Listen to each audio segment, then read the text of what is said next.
ഇനി സാധാരണഗതിയിൽ പ്രതിഷേധവും സമരമാർഗങ്ങളും ഉന്നയിച്ചുകൊണ്ട് SFIക്ക് തെരുവിലിറങ്ങാൻ സാധിക്കില്ല, പ്രത്യേകിച്ച് ഗവർണറെ തടയാൻ.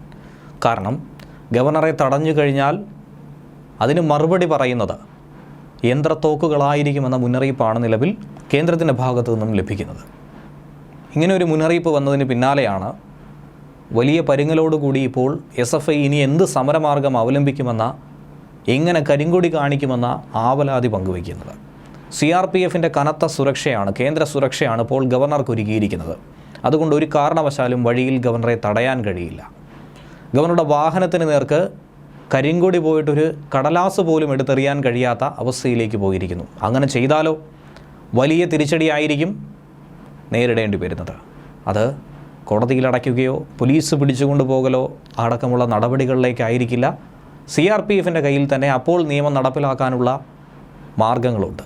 വഴി തടഞ്ഞാലോ വാഹനം ആക്രമിച്ചാലോ ഗവർണർ പുറത്തിറങ്ങേണ്ട ഒരു സാഹചര്യം ഉണ്ടായാലോ അങ്ങനെ ഒരു അവസ്ഥ ഉണ്ടാകാതിരിക്കാൻ വേണ്ടി CRPF ശ്രമിക്കും. ഗവർണറെ പുറത്തിറങ്ങാൻ പോലും അനുവദിക്കാതെ അതിവേഗം ഈ പ്രതിഷേധക്കാരെ മാറ്റാനായിരിക്കും CRPF ഇനി പ്രയത്നിക്കുക. പ്രതിഷേധം നടത്താനുള്ള അവകാശം അവർക്കുണ്ട്, പക്ഷേ പ്രതിഷേധം കടുത്താൽ അവർക്കെതിരെ ആയുധം ഉപയോഗിക്കാനുള്ള അധികാരമാണ് CRPFിൽ നിക്ഷിപ്തമായിരിക്കുന്നത്. യന്ത്രത്തോക്ക് മാത്രമല്ല, അതിൻ്റെ തുടക്കമെന്ന രീതിയിൽ ഇലക്ട്രിക് ബാറ്റൺ വരെ അവരുടെ കൈവശമുണ്ട്. ഇലക്ട്രിക് ബാറ്റൺ ഉപയോഗിച്ചാൽ തന്നെ അവരുടെ ഫിലമെൻ്റ് അടിച്ചു പോകുന്ന രീതിയിലുള്ള പ്രഹരമായിരിക്കും, വൈദ്യുത തരംഗമായിരിക്കും ശരീരത്തിലൂടെ കടന്നു പോകുന്നത്. അത് പുറമേ ഒരു തരത്തിലുള്ള പരിക്കുകളോ മറ്റോ ഒന്നും സൃഷ്ടിക്കില്ല. പക്ഷേ അമേരിക്കൻ സൈനികരടക്കം ഉപയോഗിക്കുന്ന തരത്തിലുള്ള ഇലക്ട്രിക് ബാറ്റൺ ഉപയോഗിച്ചുകൊണ്ടുള്ള ഷോക്ക് ട്രീറ്റ്മെൻറ്റ് എന്ന് പറയുന്നത് പെട്ടെന്ന് അങ്ങ് താങ്ങാൻ കഴിയുന്ന ഒന്ന് തന്നെ ആയിരിക്കില്ല. കേരളത്തിലെ വിദ്യാർത്ഥി പ്രസ്ഥാനം ജലപീരങ്കിയും മറ്റുമൊക്കെ കണ്ടിട്ടുണ്ടെങ്കിലും CRPFിൻ്റെ കയ്യിലുള്ള ഉപകരണങ്ങൾ അതവരെ കൂടുതൽ ഭയപ്പെടുത്തുമെന്ന് വേണം മനസ്സിലാക്കാൻ. കേരളത്തെ സംബന്ധിച്ച് ഗവർണർക്ക് വലിയ സുരക്ഷാ ഭീഷണി ഒന്നും തന്നെ നിലനിൽക്കുന്നില്ല എന്നുള്ളത് മറ്റൊരു വസ്തുതയാണ്. ഭീഷണിയുണ്ട്, പക്ഷേ ഗവർണറെ ആക്രമിക്കാനുള്ള ധൈര്യം ആരും തന്നെ കാട്ടില്ല എന്നുള്ളത് വ്യക്തമായി തന്നെ മനസ്സിലാക്കിയെടുക്കാവുന്നതാണ്. അത്രയധികം മണ്ടത്തരമൊന്നും തന്നെ സാക്ഷര കേരളത്തിലുള്ള വിദ്യാർത്ഥികൾ കാണിക്കില്ല എന്നുള്ളത് ഏവർക്കും അറിയാവും. പക്ഷേ സമരക്കാരുണ്ടായാൽ അവരെ കാണുമ്പോൾ ഗവർണർ കാറിൽ നിന്ന് ഇറങ്ങുന്ന ഒരു രീതി ഇനി അത് നടക്കില്ല.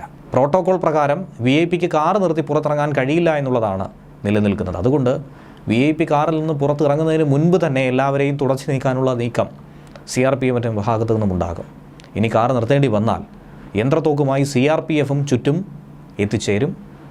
ക്രമസമാധാന ചുമതല ഇല്ലെങ്കിൽ പോലും കമ്പും വടിയുമായി ഗവർണറുടെ അടുത്തേക്ക് ആരെങ്കിലും എത്തിയാൽ സമരക്കാരെ അടിച്ചോടിക്കാനായി CRPFിന് കഴിയും. ഗുരുതരമായ സമരത്തിലേക്കാണെങ്കിൽ തോക്ക് പോലും ഉപയോഗിക്കേണ്ട സാഹചര്യവും അവർ ചിലപ്പോൾ നടത്തിയേക്കുമെന്നാണ് സൂചന ലഭിക്കുന്നത്. സമരക്കാരെ അറസ്റ്റ് ചെയ്യുകയോ കേസെടുക്കുകയോ അങ്ങനെയുള്ള നടപടികളിലേക്കൊന്നും തന്നെ CRPF കടക്കില്ല. അവർക്ക് അതിനുള്ള അധികാരവുമില്ല. അതുകൊണ്ട് തന്നെ ഗവർണർക്ക് അകമ്പടി വാഹനത്തിലും ഓഫീസിലും താമസ സ്ഥലത്തുമൊക്കെ തന്നെ സംരക്ഷണം നൽകി ഒരു തരത്തിലും ഒരു ഈച്ചയ്ക്ക് പോലും കടന്നു വരാൻ കഴിയാത്ത രീതിയിലുള്ള കവചമായി തന്നെയാണ് ഇവർ മാറുന്നത്. സംരക്ഷണ വലയം തന്നെയാണ് അവർ തീർക്കുന്നത്. അതിനുവേണ്ടി പ്രത്യേക പരിശീലനമാണ് CRPFിന് ലഭിച്ചിട്ടുള്ളത്. അങ്ങനെ പ്രത്യേക പരിശീലനം നേടിയ 50 പേരോളമാണ് ഇപ്പോൾ 3 ഷിഫ്റ്റുകളിലായി അദ്ദേഹത്തിന് സുരക്ഷ ഒരുക്കുന്നത്. 15 പേരെങ്കിലും ഏറ്റവും കുറഞ്ഞത് ഗവർണർക്കൊപ്പം ഉണ്ടായിരിക്കും. VIP സുരക്ഷ എങ്ങനെ നൽകണമെന്നതിൽ കൃത്യമായ വൈദഗ്ധ്യം നേടിയിട്ടുള്ള ബംഗളൂരു യൂണിറ്റാണ് ഈ ചുമതല ഏറ്റെടുത്തിരിക്കുന്നത്. നമുക്കറിയാവുന്നതാണ്. അദ്ദേഹം കൊച്ചിയിലെത്തിയപ്പോൾ തന്നെ അദ്ദേഹത്തിൻ്റെ സുരക്ഷയ്ക്ക് 60ഓളം CRPF ഉദ്യോഗസ്ഥർ ബംഗളൂരു യൂണിറ്റിൽ നിന്നാണ് യാത്ര തിരിച്ചത്.